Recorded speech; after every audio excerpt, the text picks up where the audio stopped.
The Logistics Managers Index, or LMI, is a monthly look at a variety of supply chain components, including inventory levels, warehousing capacity, and transportation costs. The LMI is currently in its 8th month of expansion.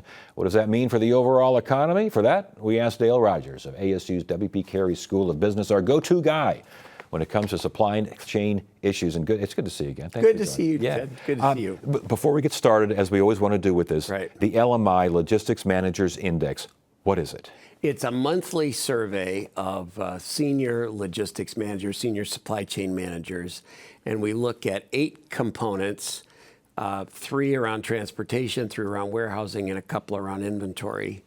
And we come up with a score. It's a diffusion index, so any score below 50 is decreasing, any score above 50 is increasing, with 0 and 100 being the points. And what we think it does, what it seems like it has done, is that it'll tell the future, because before something goes into GDP, before economic activity goes into GDP, which is a lagging indicator, it's kind of like accounting, summing things up at the end of a quarter or something.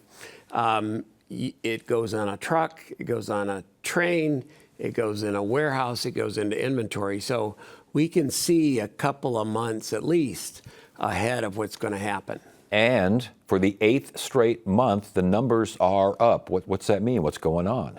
Well, it's really interesting. It's kind of like we're in 2019 again to some extent, which of course we don't want to go into 2020, but we're seeing a strong consumer, not as strong as what it was a few months ago, but a strong consumer. With all the stuff the Fed has done, they really have not broken consumers yet. I mean, they're down a little bit, but they haven't broken them.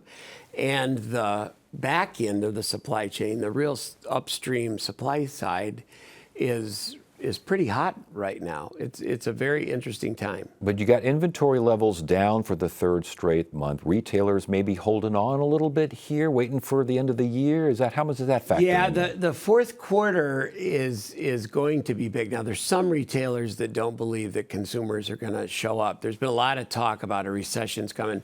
We can't see that based on the economic activity. I just can't see it. You never know for sure if one's coming or not coming, but retailers are being cautious, and if you're walking around malls these days, you can really tell there's a lot of sales.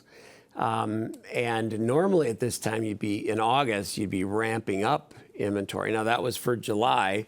We'll see if it changes a little bit in August and September, getting ready for Christmas sales. Transportation costs, how do they factor into all this? This is really interesting, because we had for the transportation guys, the greatest numbers ever during the pandemic, because they could charge so much. And particularly on ocean shipping coming into the U.S., the numbers were way up. Then we had to crash, and the trucking guys and transportation guys are coming up with all sorts of ways to increase the pricing with, the stuff that's happening in the Mediterranean with pirates and stuff.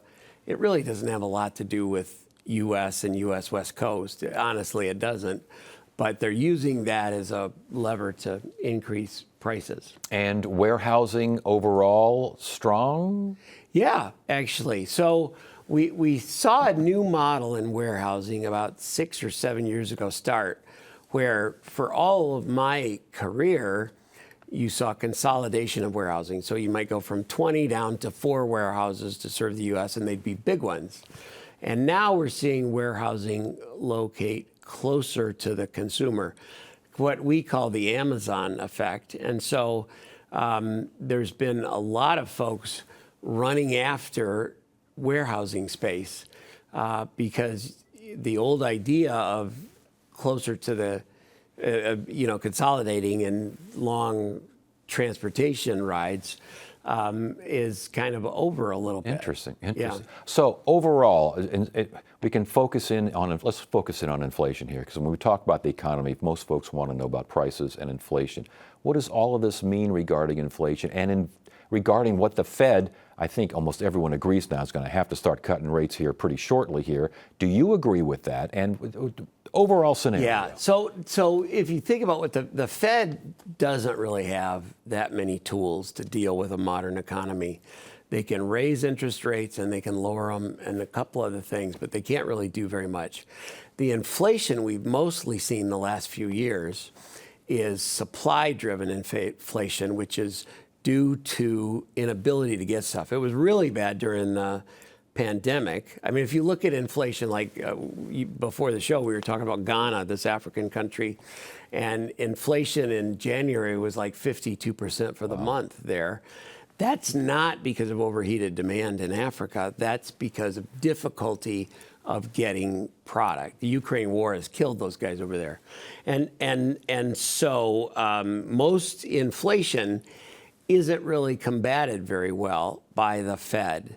And the Fed at the same time is trying to hit it just right and have a soft landing, which it's like trying to land a plane instead of at an airport on a very small aircraft carrier that's in rough seas bobbing up and down. It's a really hard thing to do. And it looks to me, and you know, we'll know later, but it looks to me like they probably held on too long to high interest rates. Yeah. So with that in mind, we got holiday season is coming up, the big end of the year, the big fourth quarter is coming up here. Are you optimistic about the economy? Yes, I am. Now, we've got an election coming up. Yes. And it could really get screwed up if we put the tariffs on that have been threatened by President Trump. That would be a disaster for the supply chain, because the truth is that at some point in the supply chain, maybe not the first tier, not the first supplier, but everything kind of has some link to China. I mean, we really are a connected economy globally, and to tear that apart is both foolish and expensive. And we should mention it's a 10% across the board tariff that he wants, including Absolutely 60% coming from China. The 2018 tariffs we know were bad for the economy.